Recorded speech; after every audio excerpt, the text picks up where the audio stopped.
Hi everybody and welcome to Apan Academy. Now in this video I want to talk about the instruments for learning English. তো ইংরেজি শিখতে যা যা প্রয়োজন আমি মনে করি সেই বিষয়টা নিয়ে আজকে আলোচনা করব। তো আশা করি পুরো ভিডিওটা দেখবেন আর যদি ভালো লাগে তাহলে অবশ্যই সাবস্ক্রাইব করবেন যদি সাবস্ক্রাইব না করে থাকেন। তো দেখি কি কি আছে আমার জিনিসপত্র। সেটা হচ্ছে এক নম্বর হচ্ছে ইংলিশ টু বেঙ্গলি ডিকশনারি, দুই নম্বর হচ্ছে বেঙ্গলি টু ইংলিশ ডিকশনারি, তিন নম্বর হচ্ছে নোটপ্যাড, চার নম্বর হচ্ছে রেড পেন। তো এগুলো কী জন্য দরকার আমি সেটাই আলোচনা করতেছি। তো ইংলিশ টু বেঙ্গলি ডিকশনারি অর্থাৎ আমি যদি ইংরেজি থেকে বাংলা ডিকশনারি না রাখি তাহলে আমি ইংরেজি শিখতে পারবো না, কারণ অনেক শব্দ আছে আমি তো জানি না, সেগুলোর অর্থ আমাকে খুঁজে বের করে শিখতে হয়।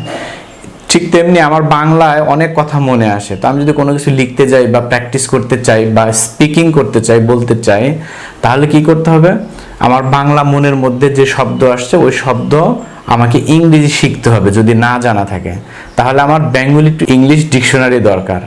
তাহলে আমি কি করব, ওই ডিকশনারিতে যেয়ে ওই শব্দটা দেখে তার ইংরেজি শিখব।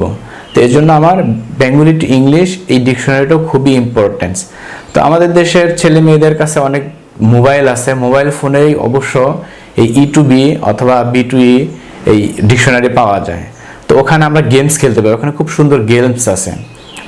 অর্থাৎ আমরা যদি ওই ডিকশনারিটা ওপেন করি, ওখানে আমি যদি গেমস খেলতে যাই, গেমসে চাপ দিলে ওখানে অনেকগুলো ওয়ার্ড দিবে, অর্থাৎ 20টা বা 50টা বা 100টা ওয়ার্ড নিয়ে আমরা গেমস খেলতে পারি।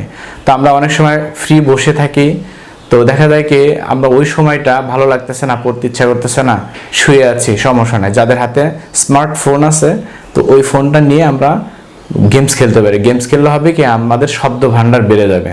তো তুমি ইংরেজি অনেক কিছুই জানো, বিষয় নিয়ে ইংরেজি বিষয় অনেক কিছুই জানো, যেমন ধরো তুমি টেন্স জানো, তুমি কেস জানো, পার্সন জানো, তারপরে তুমি ধরো ভয়েস চেঞ্জ জানো, ইটস ওকে। কিন্তু তুমি যদি শব্দ ভান্ডার না জানো তাহলে তুমি লিখবে কি করে, সেন্টেন্স তৈরি করবে কি করে, তুমি বাংলা থেকে ট্রান্সলেট কিভাবে ইংলিশে করবা বা ইংরেজি থেকে বাংলা কিভাবে তুমি মানে ট্রান্সলেট করবা।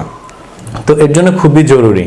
আর তাছাড়া ফেসবুক, ইন্টারনেট এগুলা দিয়ে তোমরা আসলে তেমন কিছু আগাইতে পারবা না, যতটা আগাইতে পারবা এই ডিকশনারি ব্যবহার করে মোবাইল ফোন দিয়ে।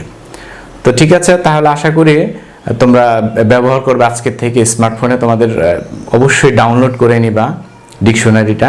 এরপর হচ্ছে নোটপ্যাড। তো আমি দুইটা নোটপ্যাড ইউজ করতাম ছোটোবেলা থেকে। একটা হচ্ছে রাফ, আমি যখন পড়াশোনা করি তখন আমি যে কোনো একটা শব্দ লিখি আর বলি, প্রত্যেকটা শব্দ একবার দুইবার করে আমি লিখি, খুব তৎক্ষণাৎ লিখি। লিখলে হয় কি আমি যে দেখলাম, দেখা থেকে আমি জানলাম, আর পরে লিখলাম, এখান থেকে আমি শিখলাম। এরপরে দেখা গেছে 2-3 বার যদি আমার কানকে শুনে শুনে বলি, বেশি জোরে না, তাহলে হয় কি আমার কান যে শুনলো এখান থেকেও কিন্তু আমার জানা হয়। তো একটা মুখ যদি একদিন দেখা যায় তাহলে হয়তো মনে থাকবে না। যেমন ধরেন আমার মুখটা আজকে দেখলেন কিন্তু মনে থাকবে না, কিন্তু আপনারা যদি দেখেছে 1 দিন বা 2 দিন বা 3 দিন এভাবে যদি দেখা হয় তাহলে কি মনে থাকবে। তো ওই শব্দটা আমাদের 2-3 বার বা 5 বার বলতে হয়। তো যে কোনো শব্দই আমরা ডিকশনারি থেকে শিখবো, তাহলে আমরা নোটপ্যাডে একটু লিখবো, নতুন শব্দ লিখলে হয় কি মনে থাকবে ভালো। আর একটা নোটপ্যাড হচ্ছে জরুরি যে ওয়ার্ড বা সেন্টেন্স বা যেগুলো আসলে আমার পরবর্তীতে দরকার, ওইগুলো আমি খুব সুন্দর করে নোট করে রেখে দিই যাতে আমার ভবিষ্যতে প্রয়োজন হয়। এরপর হচ্ছে রেড পেন। লাল কলম দিয়েও ইংরেজি শেখা যায় বা যে কোনো পড়াশোনা শিখতে পারবেন, কারণ কি এই লাল কলম খুবই ইম্পর্টেন্স। পেন্সিল দিয়ে হয় না, পেন্সিল দিয়ে মার্কিং করলে বা কোটিং করলে বা আন্ডারলাইন করলে আসলে এটা চোখে পড়ে না। আবার জেল পেন ইউজ করে অনেক স্টুডেন্টস, জেল পেন ইউজ করলে হয় কি দাঁড়িয়ে কমা বা এল বা আই এই ধরনের শব্দগুলা কেটে যাবে, এই ধরনের অক্ষরগুলা কেটে যায়। তো এই জন্য আমি বলবো যে লাল কলম একটা পড়ার সময় ব্যবহার করবেন, এটা খুব কাজে দিবে এবং খুব সহজে পড়াশোনা হয়। অর্থাৎ আপনি যে কোনো একটা পড়তে গেলেন তখন কি করবেন, আগে একবার রিডিং পড়বেন, পড়ে যে যে শব্দ মানে কি ওয়ার্ডস যেগুলা মূল শব্দ 4টা হতে পারে, 5টা 6টা 7টা 8টা এরকম হতে পারে প্রত্যেক পেজে। তো এই মূল শব্দগুলোকে আপনি কোটিং করবেন, তাহলে হবে কি আপনি একবার রিডিং পড়লেন এবং কোটিং করে দিলেন, এরপর ওই কোটিং করা যে 4-5টা শব্দ তাকাইলে আপনার পুরো ঘটনাটা মনে পড়বে।